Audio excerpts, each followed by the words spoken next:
देखिए भाई, स्टार्ट करेंगे आज हम कि कोई हमारे पास अगर करंट कैरिंग कंडक्टर दिया हुआ हो और करंट कैरिंग कंडक्टर को अगर हम मैग्नेटिक फील्ड में रख देते हैं तो भी उस पर एक फोर्स लगता है जिसको हम मैग्नेटिक फोर्स के नाम से जानते हैं। देखो, पहले हमने क्या पढ़ा था कि कोई मैग्नेटिक फील्ड दिया है, वहाँ पे चार्ज पार्टिकल अगर यूनिफॉर्म मोशन कर रहा है, किसी न किसी वेलोसिटी से अगर मूव कर रहा है, तो उस पर हमने फोर्स निकाला था। और फोर्स कितना था भाई? F is equal to q v B sine theta. ये हम पढ़ चुके थे। अब हमें क्या निकालना है कि एक मैग्नेटिक फील्ड दिया हुआ है, यूनिफॉर्म मैग्नेटिक फील्ड दिया हुआ होगा, उसमें कोई कंडक्टर है जिसमें इलेक्ट्रिक करंट पास कर रहा है, जिसको हम बोल देंगे current carrying conductor in uniform magnetic field. तो उस पर क्या लगेगा? फोर्स लगेगा। वही हमें निकालना है कि उस पर जो फोर्स लग रहा होगा वो कितना लग रहा होगा। वो सारी चीज़ें हम कैलकुलेट करेंगे वन बाय वन। ठीक है भाई, देखिए करते हैं इसे, ध्यान से समझेंगे। पहले डेरिवेशन किस तरीके से किया जा रहा है यहाँ पे अच्छे से देखेंगे। तो मैंने मान लिया कि जो हमारे पास मैग्नेटिक फील्ड है वो किधर दे रखा है भाई? यूनिफॉर्म है। और मैंने उसका रिप्रेजेंटेशन कुछ इस तरीके से कर दिया है कि मैग्नेटिक फील्ड की डायरेक्शन किधर है? इस प्लेन के परपेंडिकुलर अंदर की तरफ अगर आ जाएगी, अगर मैंने क्रॉस से उसे रिप्रेजेंट किया हुआ है। अब इस मैग्नेटिक फील्ड के अंदर हमारे पास कोई वायर है, ये मैंने कोई करंट कैरिंग कंडक्टर मान लिया। इसको मैंने मान लिया ये रहा मेरे पास करंट कैरिंग कंडक्टर। और जो करंट कैरिंग कंडक्टर है, करंट कैरिंग नाम अगर आ रहा है इसका मतलब है इसमें इलेक्ट्रिक करंट तो पास करेगा ही करेगा। तो इलेक्ट्रिक करंट जो पास कर रहा होगा वो मैंने मान लिया किधर जा रहा है भाई? इलेक्ट्रिक करंट ऊपर की तरफ इलेक्ट्रिक करंट पास कर रहा है। मान लेते हैं कितना करंट जा रहा है यहाँ पे? आई जा रहा है। ठीक है भाई। अच्छा, अगर ये कंडक्टर है तो इसकी कुछ ना कुछ लेंथ होगी। मान लेते हैं इसकी यहाँ से यहाँ तक की जो लेंथ है वो कितनी है भाई? एल लेंथ है। तो एल लेंथ का कंडक्टर है जिसमें इलेक्ट्रिक करंट आई फ्लो कर रहा है और ऊपर की तरफ इलेक्ट्रिक करंट जा रहा है। तो हमें देखना है कि इस पे मैग्नेटिक फोर्स लगेगा तो क्यों लगेगा, क्या वजह है कि यहाँ पे मैग्नेटिक फोर्स लगेगा। तो देखो, रीज़न क्या है यहाँ पे मैग्नेटिक फोर्स लगने का? अगर इलेक्ट्रिक करंट पास कर रहा है तो इलेक्ट्रिक करंट का मतलब क्या होता है भाई? Rate of flow of charge, यानी चार्ज का फ्लो हो रहा होगा। और चार्ज का फ्लो का क्या मतलब है भाई? इलेक्ट्रॉन का फ्लो हो रहा होगा।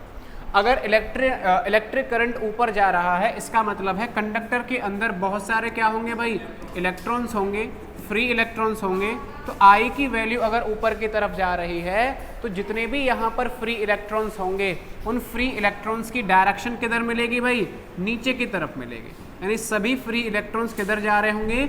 नीचे की तरफ जा रहे होंगे। और अगर किसी कंडक्टर में इलेक्ट्रॉन्स मूव कर रहे हैं तो इलेक्ट्रॉन्स जिस वेलोसिटी से मूव करते हैं, याद है आपको, उस वेलोसिटी को हम क्या बोलते हैं? ड्रिफ्ट वेलोसिटी बोलते हैं। किसी भी कंडक्टर में अगर इलेक्ट्रॉन मूव कर रहे हैं, अगर इलेक्ट्रिसिटी पास हो गई है वहाँ पर, तो जिस वेलोसिटी से वो मूव कर रहे हैं उनकी एवरेज वेलोसिटी को ही हम ड्रिफ्ट वेलोसिटी के नाम से जानते हैं। तो मान लेते हैं यहाँ पे वेलोसिटी कितनी है इसकी? वी डी से मैंने रिप्रेजेंट कर दिया है। अब ध्यान से देखो, इलेक्ट्रॉन क्या है? चार्ज है। तो यहाँ एक्चुअल में हो क्या रहा है कि चार्ज है, चार्ज मूव कर रहा है और कहाँ पे है? मैग्नेटिक फील्ड में है। तो उस पर फोर्स लगेगा। किसके बराबर लगेगा? F बराबर q v B sine theta. ये हम पढ़ चुके हैं। तो यहाँ पर उसी फॉर्मूले से मैं निकाल रहा हूँ कि हम जानते हैं फोर्स किसके बराबर है? Q v B sine theta. ये होता है, इसी को मैंने यहाँ पे अप्लाई किया है। अब देखो यहाँ मुझे क्या निकालना है? क्यू। क्यू का मतलब है टोटल चार्ज। तो एक इलेक्ट्रॉन का चार्ज कितना होता है भाई? ई होता है। अब यहाँ तो बहुत सारे इलेक्ट्रॉन्स होंगे।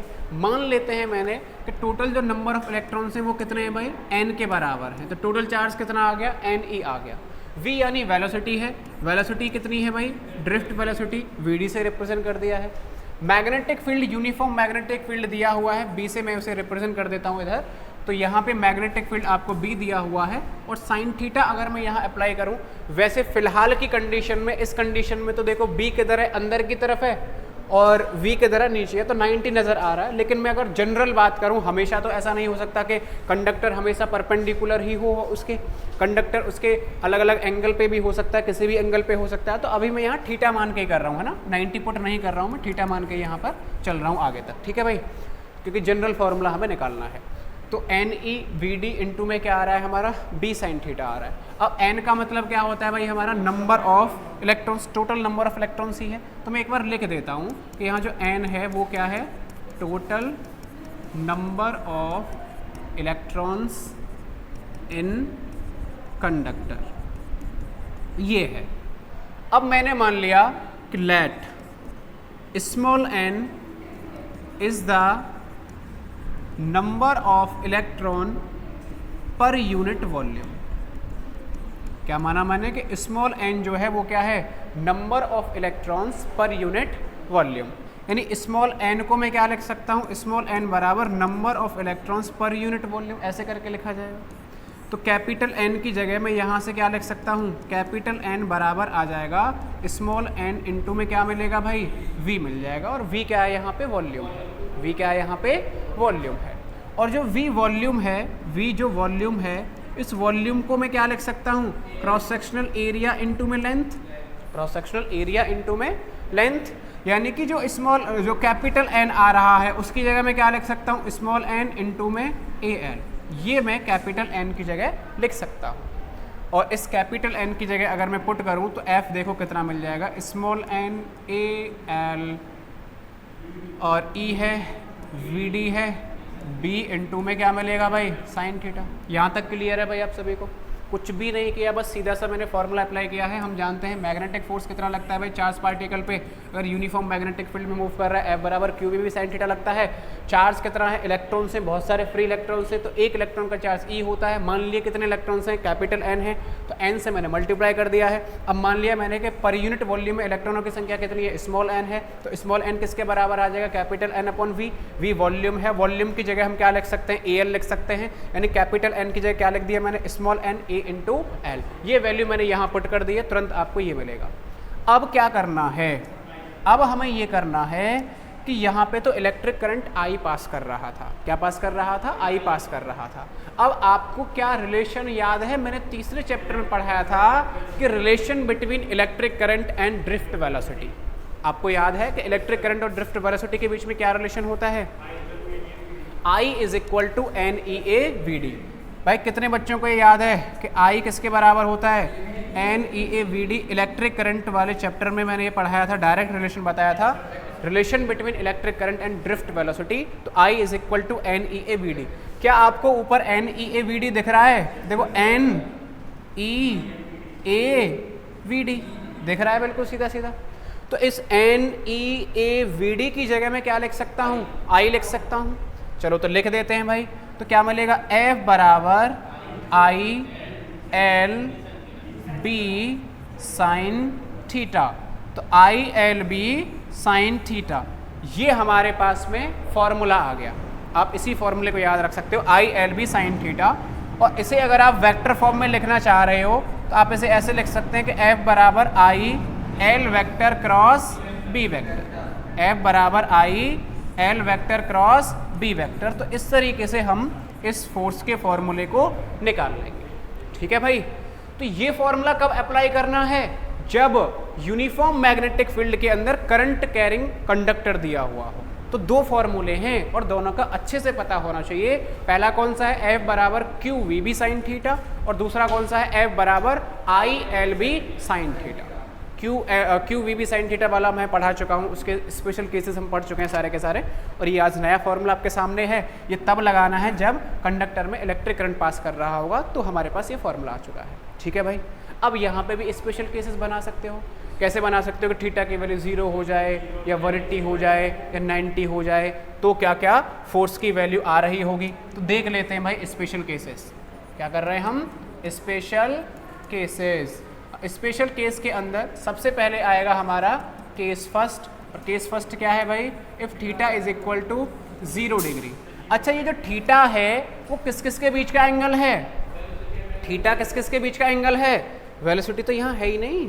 थीटा किस किस के बीच का एंगल है, लेंथ और मैग्नेटिक फील्ड।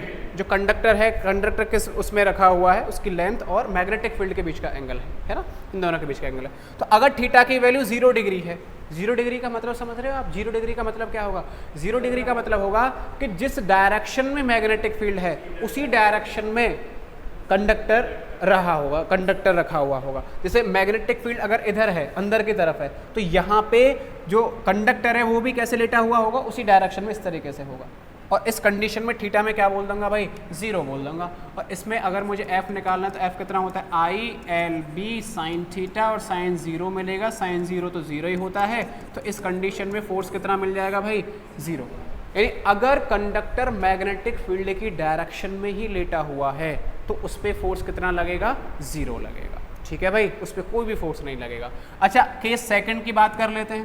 केस सेकंड में ले लेता हूँ कि थीटा की वैल्यू अगर 180 हो जाए, if theta is equal to 180 degree. अच्छा, 180 डिग्री में मुझे बताओ कंडक्टर कैसे लेटा हुआ होगा, बताओ डायरेक्शन किधर होगी, होगा तो उधर ही भाई। मैग्नेटिक फील्ड जैसे अंदर माना हुआ है तो कंडक्टर उधर ही होगा। बस इतना अंतर है कि पहले उसमें बी की मतलब बी अंदर की तरफ माना मैंने, पहले बी अंदर की तरफ है, तो जो इलेक्ट्रिक करंट है वो पहले कैसे जा रहा होगा, अंदर की तरफ। आई अगर इधर ही जा रहा है, बी भी उधर ही जा रहा है, तो हम बोल देंगे थीटा 0 है। और अगर ऐसा हो रहा है कि बी अंदर है और इलेक्ट्रिक करंट बाहर की ओर आ जाए, तो हम बोल देंगे थीटा कितना है, 180 हो जाएगा। अगर आई और बी की डायरेक्शन अपोजिट हो जाएगी तो हम बोल देंगे थीटा कितना आ जाएगा भाई, 180 आ जाएगा। ठीक है भाई, तो यहाँ पे अगर मुझे फोर्स निकालना है तो एफ किसके बराबर है, आई एल बी साइन 180, और साइन 180 कितना होता है, 0 होता है। तो यहाँ पे भी फोर्स कितना मिल जाएगा हमें, 0 के बराबर ही मिलेगा, 0 के बराबर ही मिलेगा। अच्छा, केस थर्ड देख लीजिए भाई। तो केस थर्ड क्या पॉसिबल हो सकता है, इफ थीटा कितना हो जाए भाई हमारा, 90 डिग्री। बताइए भाई सभी फटाफट से, थीटा अगर 90 अगर हो जाएगा तो फोर्स कितना मिलेगा भाई, आई एल बी साइन 90, और साइन 90 की वैल्यू कैसी होती है भाई, +1 के बराबर, यानी मैक्सिमम वैल्यू मिलती है।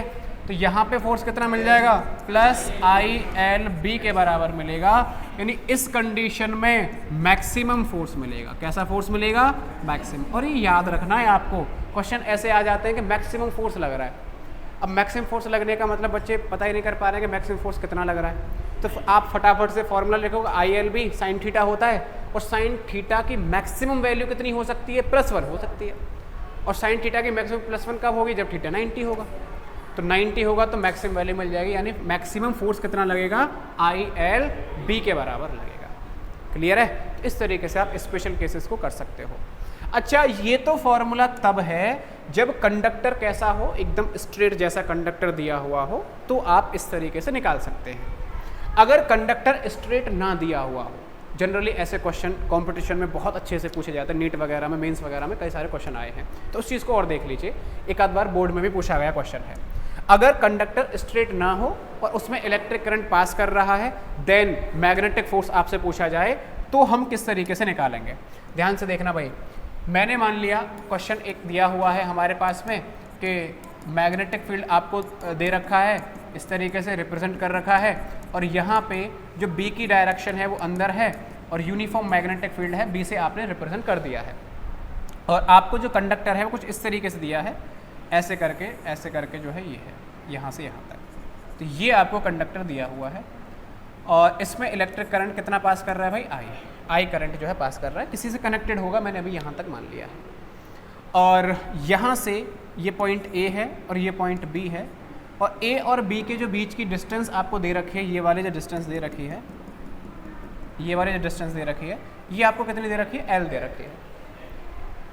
और ऊपर वाली यहाँ से यहाँ तक की जो आपको ये डिस्टेंस दे रखी है, ये आपको दे रखी है कि पूरी लेंथ, अगर ये एल है तो ऊपर वाली जो लेंथ दे रखी है वो कितनी दे रखी है, 3L। यहाँ से यहाँ तक 3L दे रखा है, ये L दे रखा है, ये 3L दे रखा है, ये A है, ये B है। इलेक्ट्रिक करंट कितना जा रहा है, I जा रहा है। पूछा जाएगा कि बताइए यहाँ पर जो मैग्नेटिक फोर्स लग रहा होगा वो बता दीजिए कितना लग रहा होगा। अब आपने फॉर्मूला पढ़ा हुआ है, क्या पढ़ा हुआ है भाई, कि F किसके बराबर होता है, ILB, यही पढ़ा हुआ है भाई, यही पढ़ा हुआ है फॉर्मूला।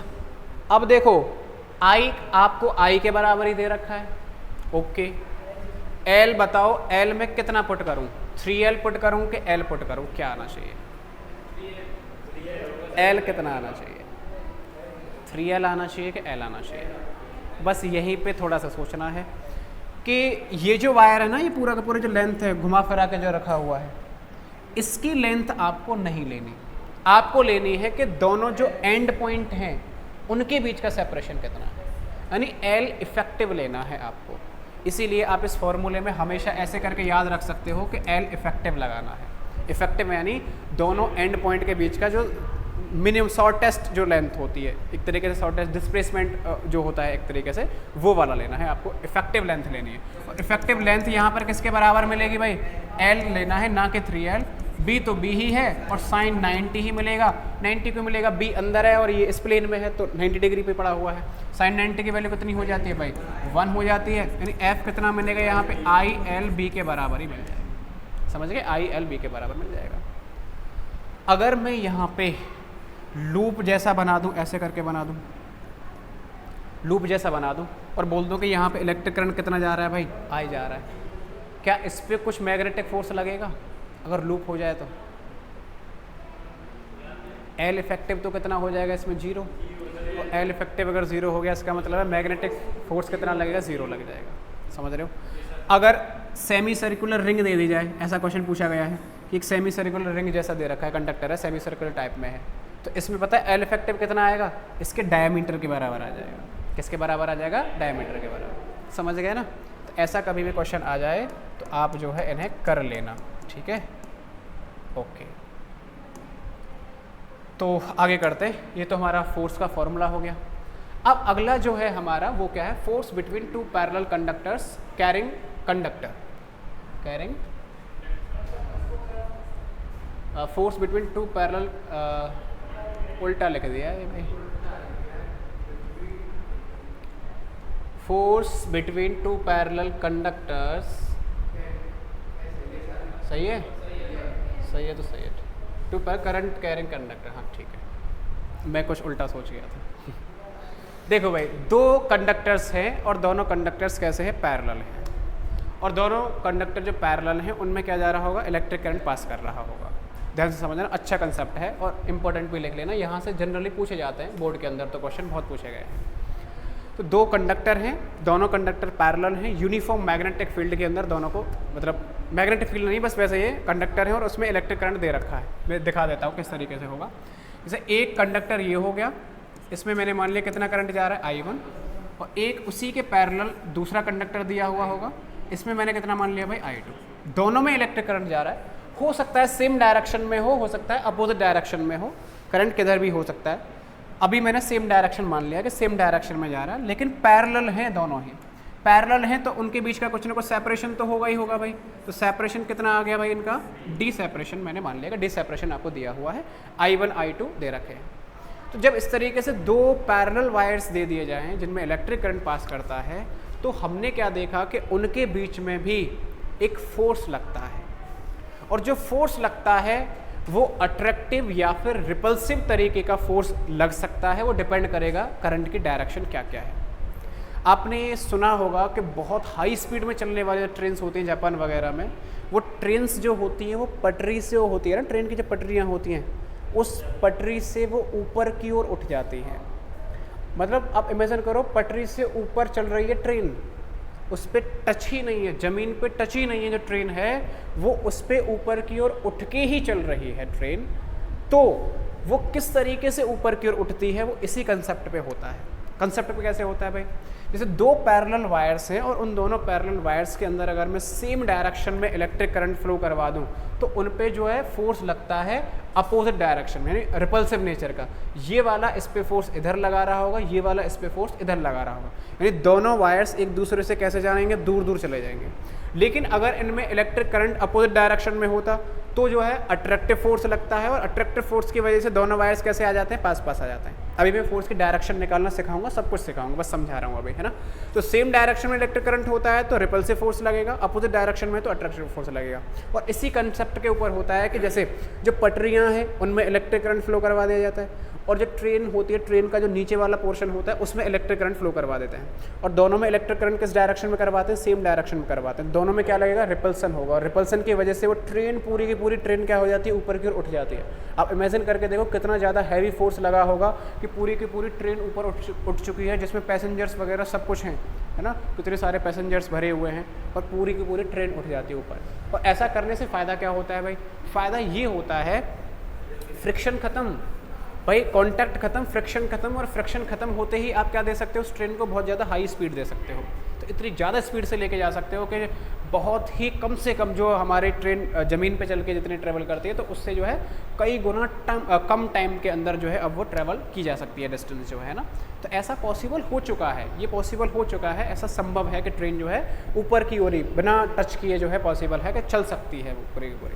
भारत में तो न जाने कब जाके ऐसा दिन मिलेगा है ना जो हम ऐसी ट्रेन को देख पाए है ना, शायद हम जिंदा रहें भी ना रहें है ना, तब जाके आएगी, आई तो ठीक है। क्योंकि जब तक इस तरीके की लोकतंत्र रहेगा ना भारत के अंदर, तब तक तो मुझे लगता नहीं कुछ होगा भारत में है ना, ऐसे चलता रहेगा सब कुछ। पार्टियां बदलती रहेंगी, प्रधानमंत्री बदलते रहेंगे, सत्ता बदलती रहेगी, बस अपनी अपनी जो है प्रचार करवाते रहेंगे अपने अपना है ना। लोगों के बारे में किसी को कोई फ़र्क नहीं पड़ता है कि चल क्या रहा है भारत के अंदर, किसी को कोई फ़र्क नहीं पड़ता है ना कि जनता को क्या चाहिए। पीछे चला गया, चलो कोई नहीं। अब देखो चलो निकाल लेते हैं हम कि फोर्स कितना लगेगा। ध्यान से देखना भाई आप यहाँ पे, अगर इस वायर में एक एक कंसेप्ट ध्यान से समझना है, बिल्कुल रटना नहीं है। डेरिवेशन आता है 3 नंबर में, डेरिवेशन पूछा जाता है, करोगे कैसे आप देखो। इसमें इलेक्ट्रिक करंट कितना जा रहा है आई, तो अगर वायर में इलेक्ट्रिक करंट जा रहा है तो चारों ओर क्या जनरेट हो गया होगा, मैग्नेटिक फील्ड। सीधी सी बात है, यानी इसने यहाँ पे भी मैग्नेटिक फील्ड जनरेट किया होगा कुछ ना कुछ। मैग्नेटिक फील्ड तो हर जगह किया होगा, यहाँ भी यहाँ भी यहाँ भी यहाँ भी यहाँ भी यहाँ भी किया होगा, आगे भी करता जा रहा होगा।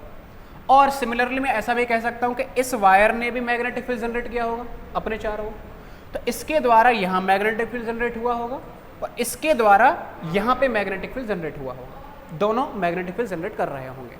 मैं निकाल लेता हूँ कि पहले वाले ने जो दूसरे वाले पे मैग्नेटिक फील्ड जनरेट किया है वो कितना किया है, यानी यहाँ से यहाँ पे जो मैग्नेटिक फील्ड जनरेट हुआ होगा वो कितना हुआ होगा। तो देख रहा हूँ मैं magnetic field on wire 2 due to wire 1, पहले के कारण जो दूसरे पे मैग्नेटिक फील्ड जनरेट हुआ होगा वो मैं निकाल रहा हूँ। तो यहाँ पर निकाल रहे हैं, तो मैग्नेटिक फील्ड किस पे निकाल रहे हैं, 2 पे, किसके कारण, 1 के कारण। तो इसे कैसे रिप्रेजेंट करेंगे, B21, 2 पर 1 के कारण। और मैग्नेटिक फील्ड का फॉर्मूला आपको याद है भाई, इनफाइनाइट वायर के कारण क्या होता था, mu not I upon 2 pi D, हाँ 2 पाई आर भी बोल सकते हैं, यहाँ डी दे रखा है तो 2 पाई डी आ जाएगा। तो कितना मिलेगा, mu not I upon 2 pi D, same यही मिलेगा। अच्छा आई कौन सा वाला आएगा, I1, इसके कारण निकाल रहे हैं तो I1 वाला करंट आएगा, तो म्यू नॉट I1 अपॉन 2 पाई डी। अब ध्यान से देखो, अच्छा इसके कारण जो मैग्नेटिक फील्ड जनरेट हुआ है बताना उसकी डायरेक्शन किधर होगी, मैग्नेटिक फील्ड की अंदर की तरफ। थंब करो, फिंगर्स करो, आशीर्वाद अंदर गया, तो इसकी जो डायरेक्शन है वो किधर मिल जाएगी भाई, अंदर की तरफ। यानी हर जगह मैग्नेटिक फील्ड यहाँ किधर जनरेट हो चुका होगा, अंदर हो चुका होगा, यानी इसकी डायरेक्शन किधर होगी भाई, अंदर की तरफ ही होगी। क्लियर है यहाँ तक। अब ध्यान से देखो यहाँ क्या हो चुका है, यहाँ पे मैग्नेटिक फील्ड जनरेट हो चुका है अंदर की ओर, और इस वायर में क्या जा रहा है, इलेक्ट्रिक करंट जा रहा है, तो इस पे क्या लगने लग जाएगा, फोर्स लगेगा। और कौन सा फोर्स लगेगा, F बराबर ILB साइन थीटा वाला, जो अभी अभी हम निकाल के आए हैं कि अगर मैग्नेटिक फील्ड में करंट कैरिंग वायर रखा है तो उस पर फोर्स लगता है, वही फोर्स यहाँ लग जाएगा। तो अब निकाल लो force on wire 2 due to wire 1, इस पे जो फोर्स लगेगा। F बराबर क्या होता है, I कितना जा रहा है भाई यहाँ पे, I2,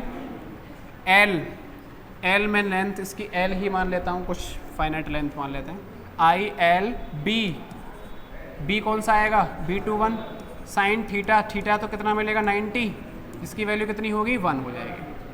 तो F किस पे निकाल रहे हैं, on 2 due to 1, F on 2 due to 1, I2, अच्छा B2 कितना दे रखा है, B की वैल्यू पुट कर देता हूँ, म्यू नॉट I1 अपॉन 2 पाई डी, इनटू में क्या आ रहा है, ये L आ रहा है।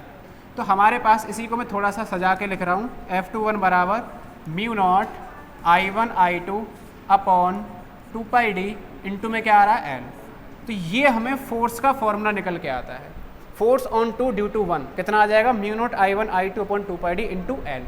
और L को अगर मैं इधर ले जाऊँ, यानी मैं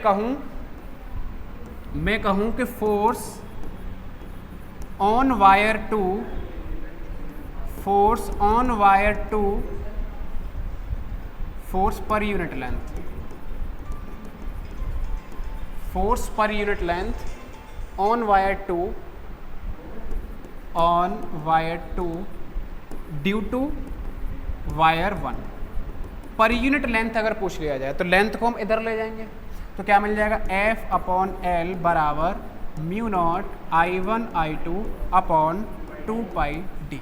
और फाइनल फॉर्मूला यही होता है, ज़्यादातर न्यूमेरिकल्स हमें इसी फॉर्मूले पे पूछे जाते हैं, फोर्स पर यूनिट लेंथ ही पूछे जाते हैं। इसका फॉर्मूला क्या होता है, mu naught I1 I2 upon 2 पाई डी। इस तरीके से आप निकाल सकते हो। ठीक है भाई। हेलो, हाँ जी, नमस्ते। हाँ, केमिस्ट्री की चलेगी। तो इस तरीके से ये मेन फॉर्मूला है। अब देखो निकाला कैसे है, निकालने का तरीका सीधा सीधा सा है। इसके कारण यहाँ पे मैग्नेटिक फील्ड निकाल लिया, बी आ गया, और आई वाला फोर्स वाला फॉर्मूला लगा दिया, I L B sine theta वाला, वैसे ही फॉर्मूला लगाया, तुरंत आप इसे निकाल पाओगे। तो ये फोर्स पर यूनिट लेंथ वाला ही आएगा। अगर आपसे पूछा जाए फोर्स पर यूनिट लेंथ लगानी है, निकालना है, तो फॉर्मूला क्या लगाओगे, mu naught I1 I2 upon 2 पाई डी। और पर यूनिट लेंथ नहीं निकालना है तो एल से फिर आपको वहाँ पे मल्टीप्लाई करना पड़ेगा। एल को इधर ले आओगे तो ये वाला फॉर्मूला मिल जाएगा। ठीक है। अच्छा, जितना फोर्स इसके कारण इस पे लगा है, सेम उतना ही फोर्स इसके कारण इस पे लगेगा, बिल्कुल सेम उतना ही फोर्स लगेगा। और आप चाहो तो निकाल सकते हो। कैसे निकालेंगे पता है, इसके कारण इस पे क्या निकालेंगे, मैग्नेटिक फील्ड निकाल लेंगे। इसके कारण इस पे मैग्नेटिक फील्ड निकालेंगे इस तरीके से। वो क्या आ जाएगा, B12 आ जाएगा, वहाँ पर बस I1 की जगह I2 आ जाएगा। और फिर हम क्या निकालेंगे, F12 निकालेंगे। तो यहाँ पहले I2 आ चुका है, और I कौन सा आ जाएगा, यहाँ I2 की जगह I1 हो जाएगा। तो दोनों आपस में मल्टीप्लाई हो जाएंगे, I1 I2, तो वही निकल के आएगा, बिल्कुल सेम वही निकल के आएगा।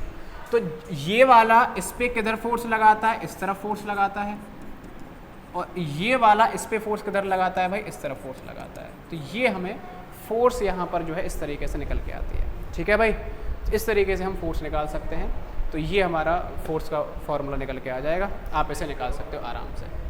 और इसके ऊपर कल हम बहुत सारे न्यूमेरिकल्स वगैरह करेंगे, कल की क्लास में करेंगे, इतना ही है। 5 नंबर का है तो 5 नंबर का है। अच्छा, अगर 5 नंबर में आ जाए तो आप है ना दूसरा वाला भी अलग से करके दिखाना है ना, इतना सा मत लिखना, उसके दूसरा वाला भी करके आ जाना।